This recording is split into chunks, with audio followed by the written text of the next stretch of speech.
অনেক ভক্তরা অনেক শুভাকাঙ্ক্ষীরা বিদেশের জমিনে থাকে। আমার প্রতি রাত্রে মিনিমাম 20 থেকে 30টা ফোন বিদেশ থেকে শেষ রাইতে আসে। ওরা জানে হুজুর এই টাইমে একটু রেস্ট আছে, হয়তো গাড়িতে আছে, না হলে বাড়িতে একটু ফ্রি আছে। দিনের বেলা ফোন দেয় না, শেষ রাইতে প্রবাসীরা ফোন দেয়। ফোন দেওয়ার পরে জিজ্ঞাসা করি কেমন আছো, ওই হুজুর ভালো আছি। যদি জিজ্ঞাসা করি খাইছো নি, না হুজুর এই মাত্র ডিউটির থেকে আসলাম, এই মাত্র কাজ থেকে আসলাম।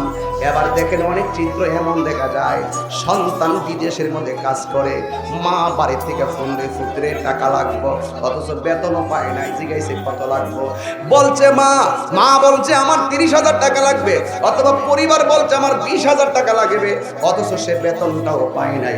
বেতন পায় 20,000, মা বলছে 30,000 টাকা লাগবে, পরিবার বলছে 40,000 টাকা লাগবে। ওই সন্তান বেতন পাওয়ার আগে মানুষ থেকে ঋণ করে টাকাটা বিদেশ থেকে পাঠাইয়া দেয় পরিবারের মুখে হাসি ফুটাইবার জন্য।